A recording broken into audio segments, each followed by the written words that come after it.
Spectrovision Radio. Along the path we parted ways, I walk the night, you tread the day, and we forgot we slept in knots all on the sunset coast. We shared our meals, we shared our songs, by candlelight or by the sun. I know you've sung 1,000 more, oh, since the time you've gone. Hello, everyone. This is Chad Reddy here, your host, and welcome once again to the Ruck Rabbit Outdoors podcast. I'm here with my co-host, Timothy Renner, and our Jon Darby. our actual guest this time. Not the guest. So, how are you doing today, Tim? I'm doing well. Doing well. Okay. How are you doing, John? I'm doing good. End of my workday, so doing this. So, if you guys hear some background noise, we are at a place here in York County, which is one reason why we're interviewing you. Yeah. A really cool place called Horn Farm, and we are close to a main road. So there is going to be some background road noise. There's nothing we could do about it. And that is the nature of these live, on-site podcasts / recordings we do, right, Tim? For sure. Yeah. So we do the best we can. So just letting you know, that's why you hear that. So we're not deep in the woods this time. We are in the woods. We are in the woods. This is a 6-acre woodland. Yep. That we affectionately call Wilson's Woods. Wilson's Woods. Okay, so why is it called Wilson's Woods? Well, bird's eye view, zooming out a little farther. Here at the Horn Farm, we have 187 acres, and of those, like 60 to 70 acres of those are wooded areas in little patches. And this particular patch is about 6 acres. And many years ago, it was pretty impenetrable. We wouldn't have been able to sit here where we are now. And so one of our staff people at the time, a good friend of mine, named Wilson, took this woodland on, began to build trails with, in fact, all of the trails we walked up on today were built with middle schoolers from Columbia High School. That's cool. They came out every single Wednesday as part of a learning initiative and built these trails with Wilson. And that's why we call it Wilson's Woods. That's awesome. And now, is this the largest patch of woods you have here at Horn? No. This is of those 6. There's like 60, 70 acres of woodland, and that's probably broken down into maybe like 4 or 5 maybe patches. So there's some pretty big ones. We have an area we call the Longwoods. We have names for all the round. That's awesome. Horn Farm is the focus is on sustainable agriculture. Yeah, we'd like to say regenerative. Okay. So what is the benefit of cutting trails into this wood? Well, I mean, all of the wooded areas on this property were completely clear cut in the 1970s. We know that because we had aerial footage from that time period. And so what kind of returned was this sort of bizarre assemblage of whatever came in. This was grazed, so it's not an old growth wooded area by any means. So we call these novel ecosystems because there's assemblages and species, some of which are considered non-native, some of which are old, that have been here for a long time. And so it's like a weird mix. And so if we wanted to begin to regenerate these areas and add biodiversity to it, return some species that weren't here anymore, we had to get access. And so the first thing we want to do in a woodland regeneration process is first we get access, then we start to bolster what's here and protect what's here, and then we begin to add biodiversity into what's here. So first step is access, which helps us do the work, but it also allows us to enjoy the wooded areas as well from a recreation standpoint, from an educational standpoint. Just, hey, let's go take a hike in the woods. And they sort of serve multiple functions to have access to trails. So Tim mentioned what Horn Farm is. We're having a conversation about Horn Farm, which is great. It's an awesome place. What is Horn Farm? So if somebody were to go online and they would look up Horn Farm, we mentioned it was a regenerative farm. Yeah. And you do more than farming. Obviously, you're doing woods management too. Yeah. So what do you got? What is Horn Farm? So we're kind of, what is the mission of Horn Farm? Well, I mean, first and foremost, we're a nonprofit education center. And so we are a farm, 187 acres. And part of regenerative agriculture is understanding that the farm doesn't end at the farm field. It includes the ecosystems around it.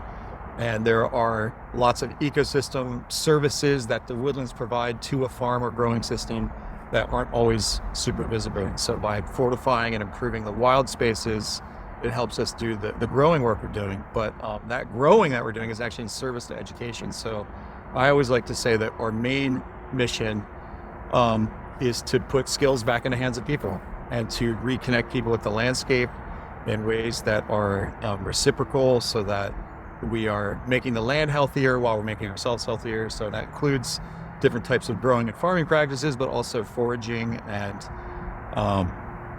all the kind of skills that people used to have and take for granted, including the fire in front of us. And, but we don't have a fire, but right. that's okay. Next time. the theoretical fire in front of us. No, and that's that kind of goes into what I do, because I'm about educating people, and that's kind of the goal of this podcast, is to educate people that there are different ways to enjoy the outdoors, and that you're not necessarily have to be a certain something to be an outdoors. Yeah. So somebody who's out, a farmer is an outdoorsman. Yeah. And people don't think of that. We don't. Yeah. I mean, a lot of the farmers that I've known growing up were way more in touch with the seasons and the natural cycles than most people. Yeah, most avid hikers. And we've lost that. We've lost that as a society because we're not living as close to the land or as close to our food sources as we used to. I mean, right now, I can get blueberries right now, and they're not in season here in this area anymore. And that has kind of disconnected us in some ways. And that's another important thing that I'm into is, reconnecting with the land, however you do it. And it's good for your mental health or whatever. Yeah. And that seems to be, we're our 4th episode in right now, 4 episodes in, and we're like, that seems to be an undercurring theme that's developing as we go. You agree too? Yeah. And so, no, it's, education's important too. Yeah. Very much so. And I like that Cornish Farm mission is important in that, and I think it's a good one. It's a good. So let's bring it back to you, John. Yes, sir. This is what we're here for. And I happen to have inside knowledge because I've known John for many years. You did not grow up on a farm. No. Grew up in a town. I was a townie. I grew up in You were the dreaded townie? I was a townie. I worked with a badge of honor, and my play as a young kid, my playground were the alleys. I ran the alleys, biking with my brothers, and in the summers we would spend. My grandfather was a farmer, so we would spend sometimes many weeks in the summer at their farm, running woods and fields. But yeah, I was very much a town. So what's the progression? What happened? Well, I don't know. It's kind of a weird progression. So somehow, and I don't really know how this formulated me, but somehow as a young kid, even 12, 13 years old, I was able to look around the world and see certain things I thought were wrong. And that ended up pushing me into a path of being like a little young baby environmentalist. Like I was very much, it was the 90s. Greenpeace was big. I was very much into punk rock. I always say punk rock got me into farming because punk rock made me a critical thinker. It made me say, what's going on? And so I became an environmentalist. Became a vegetarian as a young kid.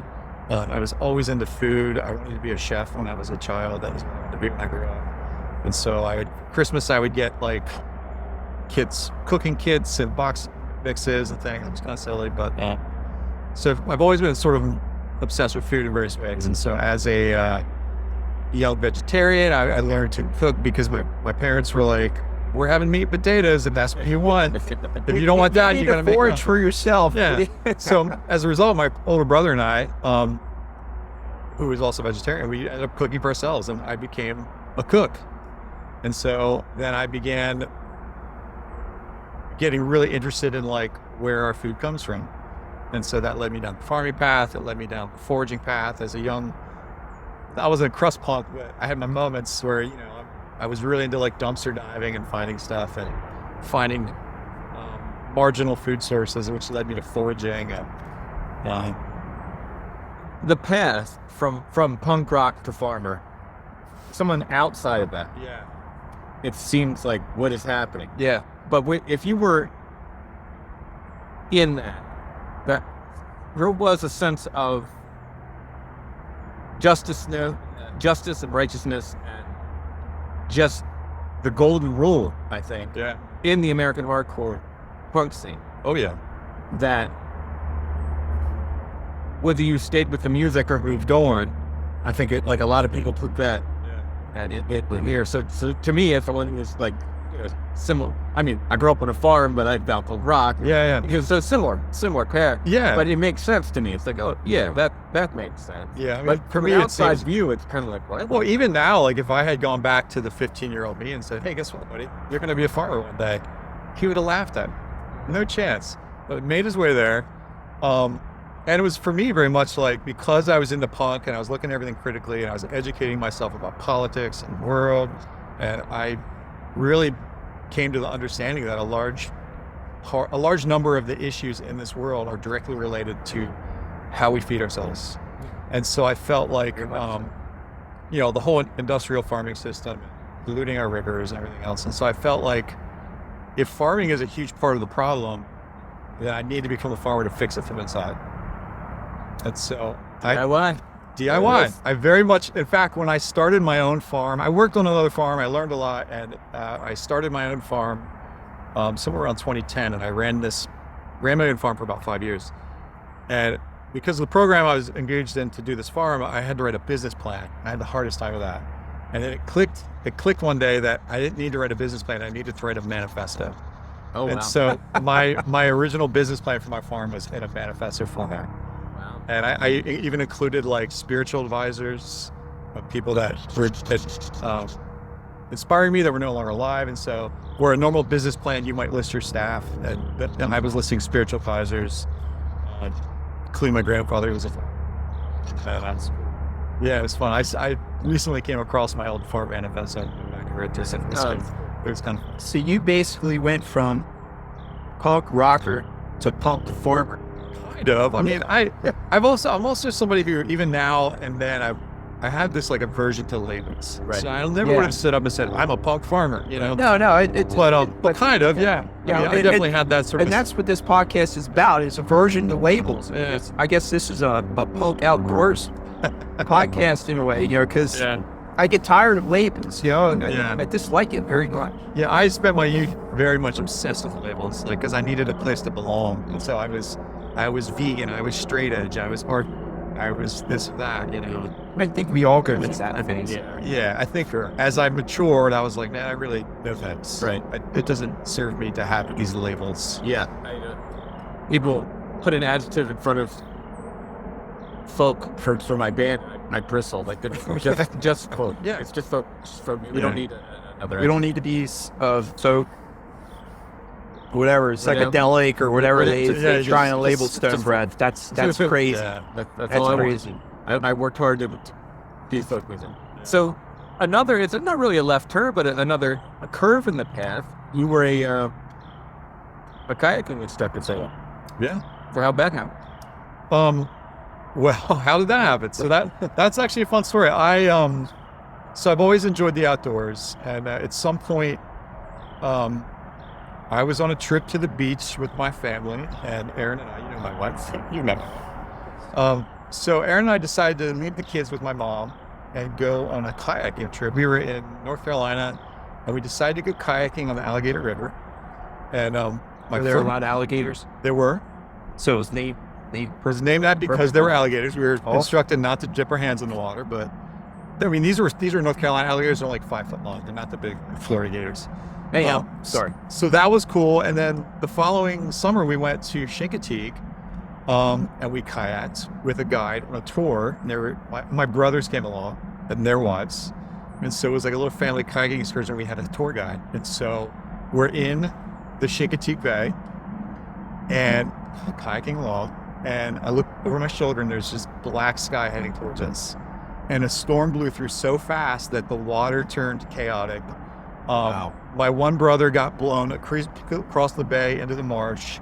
My our instructor went overboard. And long story short, I was the only one who stayed in the kayak, and I ended up kind of like steering the rest back. In fact, my older brother was in the water, and I could tell he was panicking, but I was like, okay, I'm good in my boat right now. I looked at my brother and I said, stand up, because we're in the Chincoteague Bay, and it was like 4 or 5 feet deep. The water was insane. It was nuts. But he's like, oh, I should stand up. But in that panic, he wasn't realizing he could stand up. Yeah. And I was able to like get my boat to shore, get our instructor to shore. And it was, the adrenaline of it was amazing. It was fun. I felt really good about the fact that like I felt stable in the boat, kept my shit together.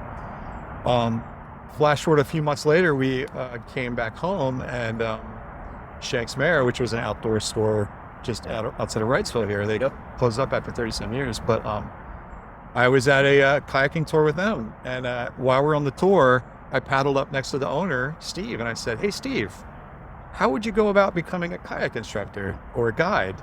I'm curious. And he said, talk to me when we're done. And he hired me the next week. Wow, that's So awesome. They had, coincidentally, they're looking to hire another staff person to help with tours. Wow. So That's cool. That was history. That's cool. And I worked for them for like 5 years doing kayak tours, instruction on the river, and teaching rescue to young kids in kids camp. That's the mighty Susquehanna River. For Susquehanna. those who may not know. The Susky. Susquehanna. Susquehanna. Yeah. No, so you're basically interacting with the outdoors in many different ways, which we all do. We all do. We all do. And that's awesome. I mean, that's cool. You know, I've kayaked before. I tend to more gravitate towards canoes. Yeah. For me. It's funny. I've been in a canoe. I think I've canoed maybe twice a month. Yeah. Yeah. I've always been in a kayak. Kayaks are cool, but they feel so close to the water. They are? I like the higher gun walls Yeah. of a canoe. Uh-huh. But when I do a canoe, I use a kayak paddle. Oh, interesting. I double blade Oh, no because kidding. it's easier for me to maneuver the canoe around by Yeah. myself. Because most of the time I'm by myself. Sure. I put a gallon bucket of water in the front. Yeah. But I like it's like moving a Mack truck compared to a kayak. Well, with a kayak, your center of gravity is either at or below the water level. You have much more versatility with turning. Yeah, it's more maneuverable. Canoeing is harder. Yeah. And when I was working at the shop, we would have people come in that would have been canoers their whole life, or canoeists. I don't know. What do you say?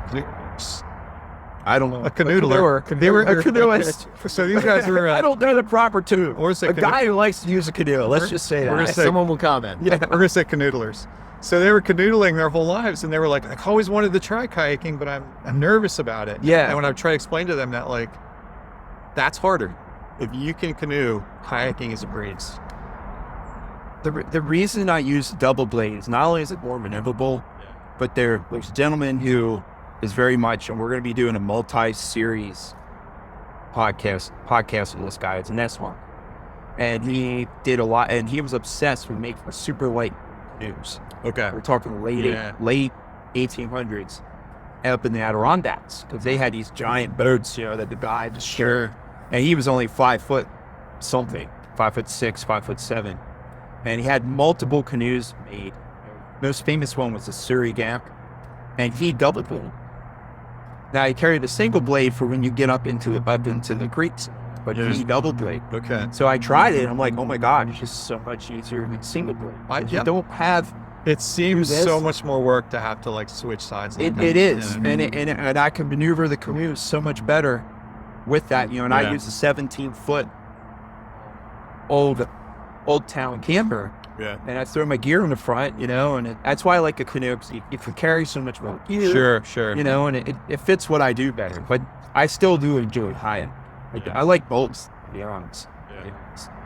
But yeah, that's why I use double bladed. Because I was inspired by him, and I tried it, and I'm like, I ain't going back to a single blade anymore. Heck with this, especially when you're by yourself. Yeah. And most of the time, if I have a passenger, I'd much rather just double blade and just let them sit in front Yeah.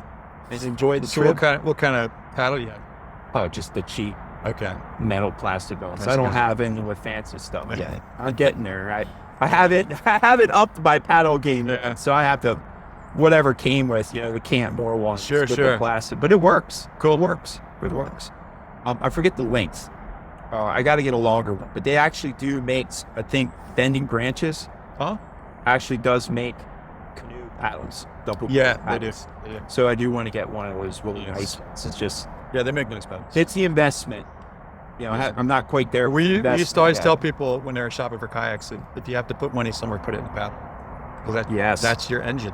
And it's more, and it's a comfort thing. Yeah. You're gonna be more fatigued picking up a heavier kayak because Yeah. No, I understand as somebody who has paddled, so I get it. So, but that's really cool. So, how I met you, now I haven't known you as long as this guy, but how I met you was through the foraging. Okay. And how long have I known you now? Been a little while, not as long. I think I know you a little longer than I know Tim. yeah. Or know of you, I should say. I feel like we met a couple years before the pandemic. Yeah, something like that. But anyways, how I know you is through Foraging. So Yeah. for those of you who don't know what Foraging, tell us what Foraging is. Foraging is what I like to say. I like to describe it as you're going out into the wild and you are harvesting, I think it's the 6 F's: food, fuel, fodder, fiber, pharmaceuticals, and fun. Say that a little slower. So food, fuel, fiber, fodder, pharmaceuticals, fun. Yep. And so most of the time we think about foraging as like finding food, but there's Yes. they're harvesting plants, fungi, for food, for medicine, Yep. for utilitarian purposes. Mostly we think about going out and finding food to eat. And Right. so- And most people think of it as just food and medicine. yeah. But it's way much more. I mean, I'm a fairly good forager. I'm not up to your level, but I know enough to get myself in trouble. You know what I mean? I've been in trouble. I know. But you know what I mean? But Yeah. I understand what you're saying. Yeah, yeah. It's so much more, Yeah. Did you have fire in there too? I would add fire. Fuel. I would count Oh, that. yes, That's part of the fuel. You did Yeah. say fuel. Okay. Yeah. So, but no, it is, like you said, it's much more Yeah. than just medicine. Yeah. I actually like the term wildcrafting a lot. Mhm.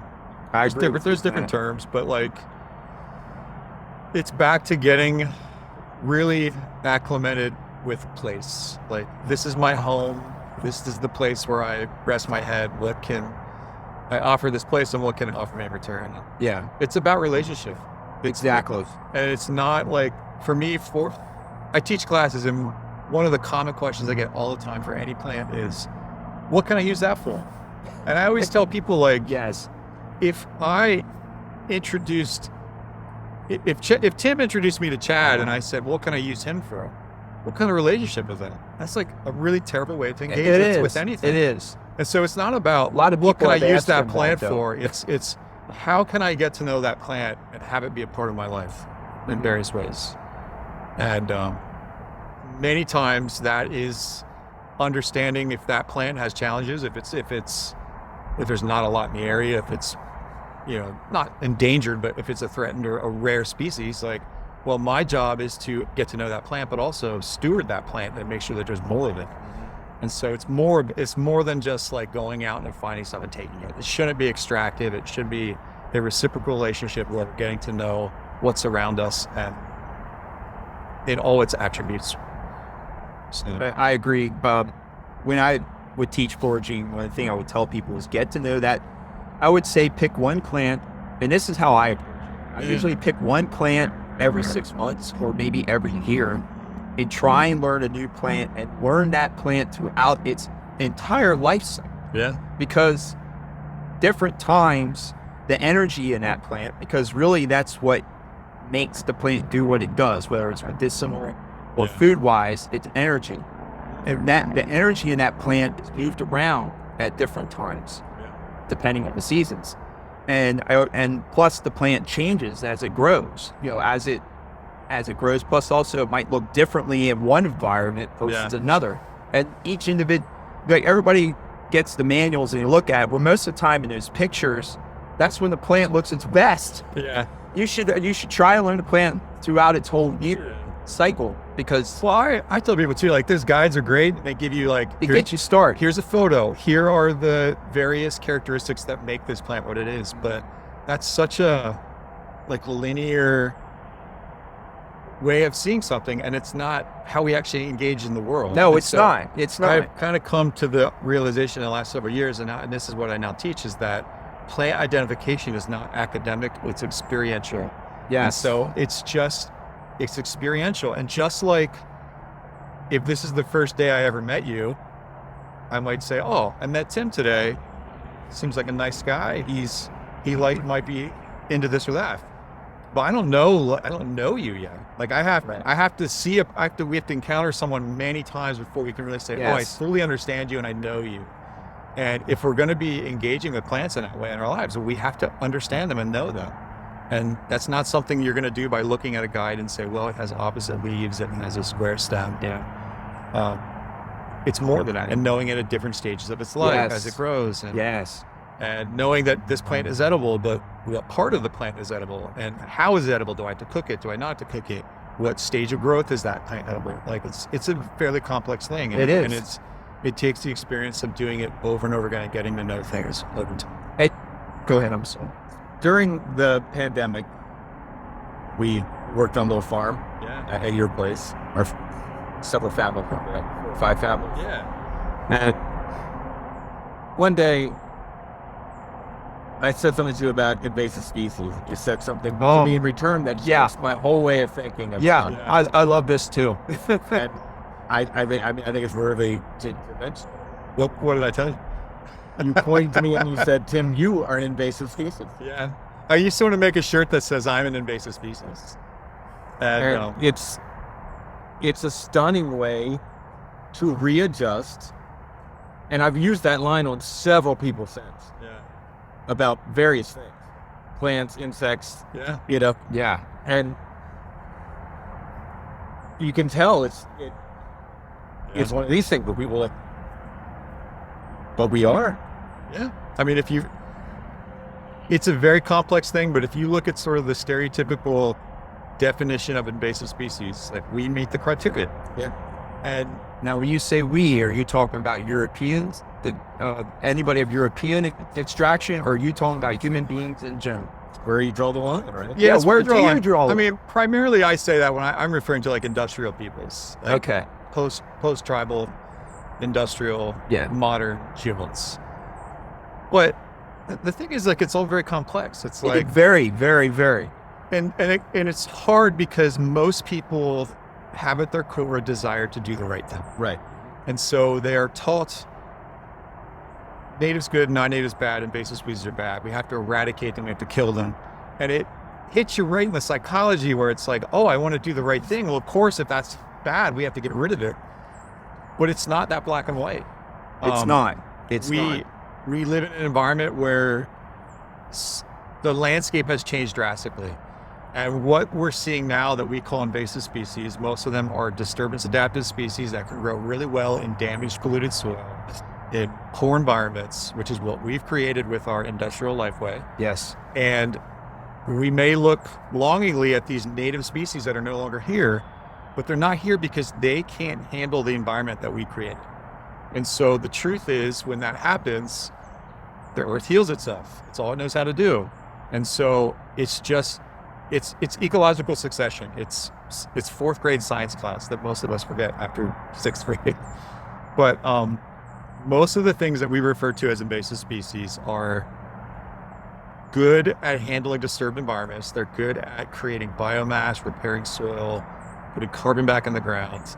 And 99% of the time, they are the symptom of landscape conditions and not the cause of it. Right. And so we can go like crazy and eradicate the invasives. We can replant natives, but if we're not repairing the environment as a whole, they're not going to thrive. I think you gave me a good example, and it was garlic. Yeah. And you said you said, as me and you had this conversation multiple times. Sure. When you said garlic mustard grows in disturbed soil, and instead of eradicating it, just eat it. And what happens is after a while, it reaches a point where it returns the soil back to where it should be, and then it dies, and then the mead was moved back in. Yeah, and a lot of that is, and that's what you told. Yeah, and part of that is a little theoretical, but what's not theoretical is the fact that garlic mustard changes the soil environment, and that's one of the invasive species that has been studied the most. And they've determined that if you really want to remove garlic mustard from a system, the best way to do that is burning. But we're a very burning averse culture, and so we don't want to go back to that. So we pull it, which encourages more. We spray with herbicides, which is also problematic. Which is worse. But given the opportunity, and the number I'm remembering is that it takes about 30 years. A garlic mustard community will go through a 30-year cycle, change the soil environment to where it can no longer survive it, and it will actually work its way out of the system. Yep, that's what you told me in a short version. Now the problem is we live in human time and not Earth time. Not Earth time. None of us will wait 30 years for that. No, we want to see results now. And that's the problem. This isn't a results now. And also I want to be clear, like I'm not advocating that we don't address invasive species. Or our plant communities. The problem is that we try to put a cookie cutter stamp on how we deal with them, when what we need to do is everything is site specific. Get to know your specific site. What is happening? Where are the levers that you can flip to increase the health so that the plant community can become more biodiverse, to support more animals, more insects. The problem is that takes a little bit of work and learning. And it's a little more complex. And most of your laymen are going to say, well, I want to do the right thing, so we have to eradicate invasives. I don't have a great solution for this thing, but that's the thing that I see playing out. And honestly, the invasive label is just a label. It is a label. And it's, I think I don't know if I came up with this or you did. If you did, I'm going to give you credit. We'll take it. Basically, if you have an island and a plant lands in that island and plants itself 1 week before I discover it, and I show up there and I say, oh, this plant is native to here. I don't know that plant was only there for a week. So it's a label you put on. Yeah, and the label of native, non-native, like it's very much an arbitrary designation based on human timescale. Like exactly, we don't have a genetic way to look at a plant, generally speaking, and say most of the agreed upon consensus is that a native species, a plant considered native, is one that was here prior to European colonization. A plant that is considered non-native arrived. Yeah, and that's pretty. Yeah. So when the actual ecological reality is that landscapes change. Yeah. Now the problem is that our industrial culture has sped that change up to the point where we're seeing loss of habitat, loss of species. Things happen fast. And instead of being willing to look at how we're living on the land, we want to point to the plant and say that's bad. And that's not science. So part of what you do, and I know you don't and are not advocating people don't go to the physician if they have a serious problem, but you do, deal with healing plants, so forth. Yeah. Here and there. And several times if, hey John, I have those problems. Hey, try this. What would you say is your is the biggest success? I've had this problem, someone had this problem. Yeah. And I say, I went and foraged this, but it's a successful treatment. Well, there's a lot of plants I go to for ailments that I think work really well for me. It used to be, now this has been a rough year for my ears, which you know this already, but in previous years, I used to get ear infections maybe once a year, and I got them enough that I understood the triggers. And I could feel it coming on. And so one of my go-to mixes for ear infections to catch them early is I will infuse olive oil with garlic, but also with mullein flowers and the inner bark of stagnant sumac, which is an antifungal, antiviral. So is the garlic, and if I use an oil with that, start doing eardrops at night, I can often kick an ear infection before it's all established. And I think another word you mentioned, foraging class. Yes, I have to. It's a foraging class too. Was I can't think. My brain just went completely dead. You ever have that happen to you? Oh yeah.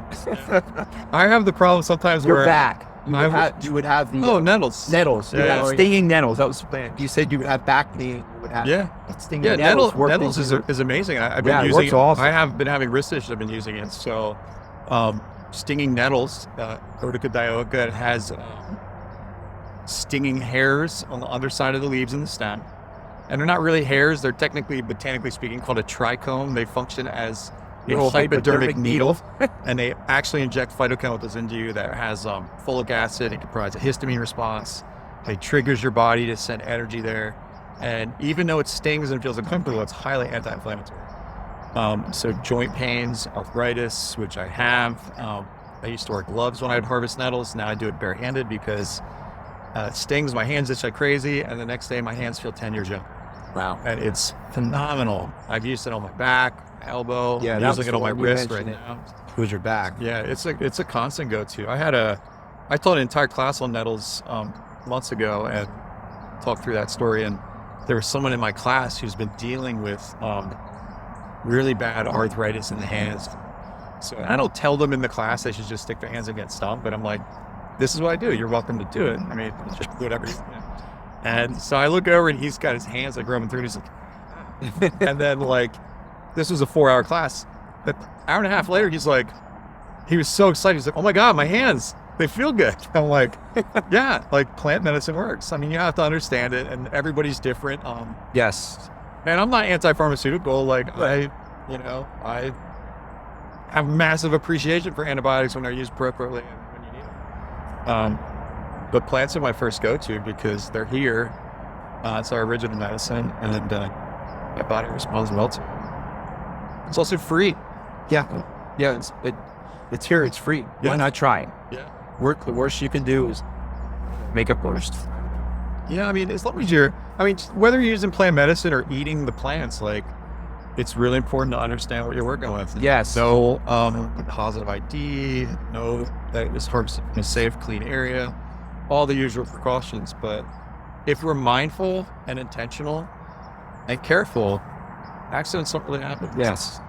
One of the things I always ask is when you show me something edible, is what else looks like this? Yeah. Which is a very good question. Yeah.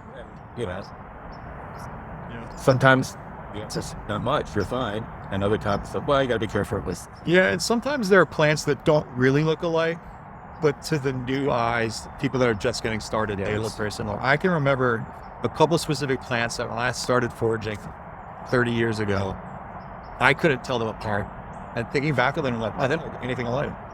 But I was a townie. Sure. I wasn't used to looking at plants. Most of us spend more time indoors and cars and things. And it does take a little time to train the brain to see. Well, also when you're outdoors, most people don't think of it. Yeah. Yeah. They're like, oh, they're beautiful. Yeah. But they don't think that they're part of, they forget, they're like, oh, that animal is great, squirrels, and they forget that they're a very important part of the woods. And because folks that aren't maybe like plant literate are used to doing this kind of thing, it does all kind of look the same. I always call it the wall of green. So people come out and they're like, oh, it's beautiful out here. I love the woods. But to them, it's a wall of green until you slow down and really start to intentionally look around. Observe. Observation is like one of the key. When I teach foraging, like observation in general is one of the absolute key foundational skills. Just similar things. So Do a sit spot. do you find yourself in, I have this syndrome that Tim calls an EVW, which is always be woodsmancy. Okay. So I find myself with the skill set I have that when I look at the woods, it's in a way, it's ruined it for me because I can't just appreciate a landscape anymore. I start dissecting it for like, oh, there's a good camp area. That's good for fire. I can use this tree for that. I can use this plant for that. Do you have that problem too? Sometimes. So there's Like I can't turn it off. I was just There's an amazing Aldo Leopold quote. I don't know, do you know Aldo Leopold? He is a naturalist that wrote many books on this. There's a quote from him that I will paraphrase, because I'm not going to get it exactly right. But he says, something like the cost of an ecological education is that you walk through a world of sickness where people don't understand. It's way more eloquent than that. I encourage you to look it up. I'll look it up. That sounds like a very, very good quote. It's a great quote, but basically what he's saying is that when you have an ecological education, I look at this woodland and I see how degraded it is, and I see what's missing, and I see, sometimes you can sink into that negative mindset where you're like, oh, this is what's wrong. And the other thing, part of his quote is to be walking in a world where people are ill and you tell them and they don't. And so most people have not seen a fully healthy old growth forest. The flip side of that, though, is I can think of several times we were hiking together that you'd bend down and you pick up a plant. Oh, this is a real healthy ecosystem. Yeah. It's good to see this going there. Yeah. So within that education is also joy, immeasurable, countless moments of hope and change. It's awesome. And being able to find beauty even in like decay. Yes. Just saying. You ever forage in a city? Yeah, there's forage something. Yes, I have. Now, one of the things that makes many wild foods so good for us is their ability to draw things from the soil. Right. That includes toxins. But most plants will hold toxins in their rooty bodies and leafy greens. And in general, there are exceptions, pawpaw being one. Most plants will not pass the toxins through the fruit layer. And so if I'm in the city, and Lancaster City has some amazing serviceberry trees, I would harvest serviceberries in the city past that, but I won't eat greens from this. So I will forage in the city, but I'm more similar. And I also know that there are folks who live in an urban environment that's the only option. Right. In those cases, I might be more inclined to harvest those greens because of their benefits, if that's all I have. Well, know your environment. Yeah. Like you said, know your microcosm. Yeah. You should know what you have, what you have available. Yeah. So, to conclude this conversation, Yeah. the typical ending question is, if we're sitting by a fire, which obviously we're sitting by a fire ring, and we're sharing the fire for the first time, and we're telling campfire stories. Yeah. What would be a story that you would tell me? And it could be anything. It doesn't have to be anything funny. I mean, you already kind of did this once with the kayaking. But, Sure. So what is a good story that you would tell me and Tim meeting us for the first time? Here's a funny camping related story. Cool. So I grew up as a townie, and that didn't stop me from camping though. We would always put a tent in the backyard. Now we lived in a duplex, and we had a tiny patch of grass and then an apartment behind us and then an alley. But we would still camp out in that little piece of grass. And we had a neighbor kid that lived in the park behind us who was a good friend of mine. His name was Nate. We were probably like 12, maybe we were 12. And so we would camp out, and we would usually spend the day going up to the store. We'd spend our change and buy candy, and then we'd sit in the tent all night and play poker and gamble with candy. That was so much fun. Now, I remember an occasion where I got in trouble, and I don't remember what happened, but I was grounded and I was not allowed to camp out. And so Nate was going to camp out with my little brother. I was not happy about it. And so Nate and I concocted this scheme. Oh, I think part of the reason I got in trouble is because my younger brother told me or got me in trouble. So there was something around it where I was holding him responsible for the fact that I couldn't. Now this is 10-year-old logic. Sure. 12-year-old logic. I forgive. I hope so. But he may not forgive me because we concocted a plan, Nate and I, that we were going to scare my brother Tim. And so the idea was I was going to sneak out of the house around 1 o'clock, 2 o'clock, and come around the tent. And Nate was going to hear it and be like, what's going on? Something's out there. I better go investigate. Nate was going to come out of the tent to investigate. There was going to be a scuffle between me and him. Oh, no. And it was going to terrify my brother. Okay. So we're talking about Bigfoot in town. Something like that. Some sort of monster or something was out there, right? But what happened, and what I didn't realize, is that my friend Nate had very thin walls in his nasal cavity. And so it played out. Nate comes out. We get in the scuffle. I bump his nose. and he starts gushing blood. Oh, And so in a panic, because he's been through this, he knows what's happening. He just like, the skit's over. I'm in a panic. He's panicking because of his bleeding.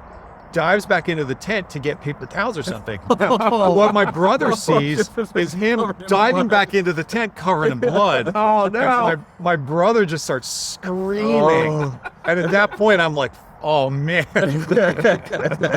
Needless to say, my period of being grounded was extended. I was going to say, it In went fact, further. if I remember, I think I wasn't even allowed to camp out for the rest of the summer. Wow. I think it was washed. Wow. In retrospect, it's really funny to think back in that. Yeah. Man. It's always the moments that are like terrifying or crazy where you look back and you're like, oh my God, that was actually funny. Yeah. But at the time, you're like, oh no. At the time, I was like, what have I done? I'm in so much trouble. And probably at the time, in no way was I concerned about my brother's welfare. Vengeance will be mine. I was like, well, I guess we both got it. Yeah, that was fun. Awesome. Well, thank you for taking the Yeah, time. man. Thanks Yeah. for inviting me. Yeah, no. Yeah. We'll have you back again. You know, it doesn't hurt to do multiple. Sure. It's always more to talk about. And we'll throw the information for Farm Yeah. down below and where to find Absolutely. you. Because if you're in York County area, take classes from us, gentlemen. Yeah, we run classes year round. Everything from foraging to farming to gardening to we have a kitchen, so preservation, fermentation, all kinds of skills that we can all use. And also, if you're into comics, Yeah, that's my side gig. hook Believe it or this not. guy up for Yeah. Riverbend. Riverbend Comics. Yeah. Yep. So we'll have that information. The in bizarre show notes two today. worlds I live in. And you can hear, with John and Chad, but you can hear John. Oh, it's great. Yes, for those of you who are Strange Bears fan, you obviously now you have a face That's if you my haven't face. seen him before For better or to for go worse. to go with the voice. Yeah. So, all right, well, Yeah. thank you. Yeah, man. Thanks. Awesome, it's been fun. Keep it up. Thank you. Hey. There we go. Darn. Thank you. And so it is, you've flown away. My friend, I think on you today. I hope sometimes you sing my songs all on the sunset